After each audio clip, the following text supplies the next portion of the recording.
Samsung didn't remove buttons, redesign the home screen, or shout about a revolution this time.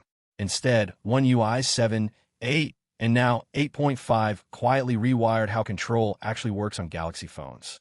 Tiny changes buried deep in menus that slowly decide what you can reach instantly and what Samsung would rather keep just inconvenient enough to ignore. If you enjoy catching these silent shifts before they become the new normal, tap like, share this with a fellow Samsung user, and subscribe. This channel is for people who want the real story behind updates, not the version you hear at launch events. When people talk about One UI updates, they usually point to visual tweaks or flashy features. But the real story starts much deeper. Samsung has been slowly changing how you interact with your phone, not by adding buttons, but by deciding how many steps it takes to reach power. Every extra tap sounds harmless until you realize how often you repeat it every single day. That's where one of the most overlooked One UI changes quietly reshaped everything. Hidden inside Samsung's ecosystem is a system that lets you break the rules of the Settings app itself.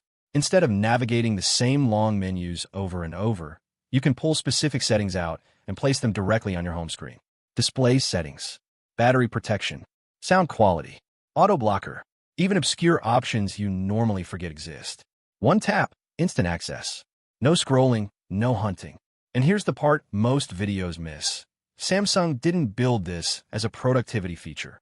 They built it as a pressure valve. As One UI grows, the Settings app gets heavier, deeper, and slower to navigate. Rather than simplifying it, Samsung gave power users a hidden escape hatch.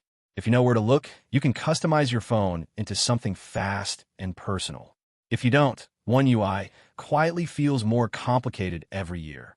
That difference isn't accidental, but there's a catch, and this is where the story gets interesting. These shortcuts don't fully bypass the system. Tapping one still pulls you into the parent menu before highlighting the option.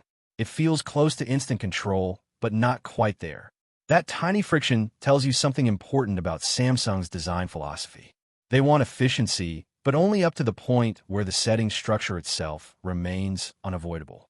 Control is faster, but never completely free. At the same time, Samsung has been quietly strengthening features like auto blocker and battery protection, while keeping them just obscure enough that many users never turn them on. When you manually surface these options onto your home screen, something changes. You start engaging with privacy, security, and longevity settings more often. And suddenly, your phone stops being reactive and starts feeling intentional. This isn't just about convenience. It's about habit formation. Samsung is shaping which features become part of your daily routine and which fade into the background. The people who discover these hidden access points end up with phones that feel faster, safer, and more personal over time. Everyone else slowly adapts to longer paths and deeper menus without realizing why. And this pattern keeps repeating across One UI versions. Quiet empowerment for users who explore. Quiet friction for those who don't. It makes you wonder which future features will stay buried, and which ones Samsung might slowly make harder to reach as the ecosystem grows more complex. So the real question isn't what One UI looks like anymore. It's what Samsung is teaching you to touch and what it's teaching you to ignore.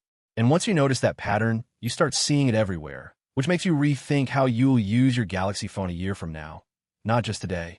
Before we wrap, I'm curious, what's one setting you wish Samsung would let you access instantly? No extra steps, no detours? Because depending on where One UI goes next, that answer might say a lot more about the future than any official announcement ever will.